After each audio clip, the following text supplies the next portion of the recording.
Disparition d'Agathe Hillary, l'espoir fragile d'un retraité face à l'incompréhensible. Depuis plus d'une semaine, la disparition d'Agathe Hillary, 28 ans, bouleverse profondément la commune de Vivonne et suscite une vive émotion à travers toute la France. Partie courir un jeudi après-midi, la jeune femme n'est jamais rentrée chez ses parents, laissant derrière elle une famille anéantie et une communauté en état de choc. Daniel, un retraité au cœur de la mobilisation. Parmi ceux qui refusent d'abandonner l'espoir, Daniel, un ancien maître chien aujourd'hui retraité, s'illustre par son engagement sans faille.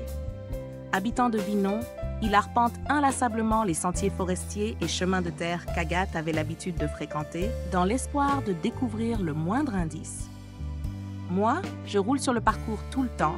Je cherche des indices, confie-t-il, le regard fatigué mais déterminé après de longues heures de recherche. Bien qu'il ne fasse pas partie du dispositif officiel, Daniel s'investit corps et âme. Il sillonne une zone dense et difficile d'accès, faite de bois épais, de chemins isolés et de champs à perte de vue, un terrain hostile et semé d'embûches. Ces sentiers familiers d'Agathe n'en demeurent pas moins dangereux. Ce parcours, même si Agathe le connaissait bien, n'est pas sans risque, insiste Daniel. Il évoque notamment la présence occasionnelle de camions sur les routes avoisinantes et la grande solitude des lieux, rendant toute promenade potentiellement périlleuse. Avec une vigilance quasi obsessionnelle, il poursuit ses recherches. Je fais attention à chaque détail. Parfois, il suffit d'une petite pièce d'identité, d'un portefeuille, pour relancer une enquête. Selon lui, certaines zones trop discrètes ou inaccessibles peuvent échapper à l'attention des autorités. Moi, je conseille de ne pas le faire tout seul. On ne sait jamais, prévient-il. L'enquête officielle et l'élan citoyen.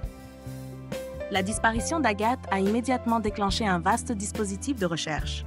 Près d'une centaine de gendarmes ont été mobilisés, appuyés par des moyens techniques considérables. Hélicoptères, plongeurs, drones. Tout a été mis en œuvre pour retrouver la trace de la jeune femme. Mais malgré ces efforts, aucune piste décisive n'a émergé. Les autorités ont récemment annoncé la fin des recherches sur le terrain, tout en maintenant l'enquête ouverte dans le cadre d'une cellule nationale spécialisée. Pendant ce temps, Daniel continue ses rondes solitaires. Pour lui, il ne s'agit pas simplement de chercher. Il veille, il espère, et il incarne cet élan de solidarité silencieuse qui unit une communauté autour d'un drame. Son implication souligne l'importance cruciale de la coopération entre citoyens et autorités face à un mystère aussi douloureux qu'insoutenable.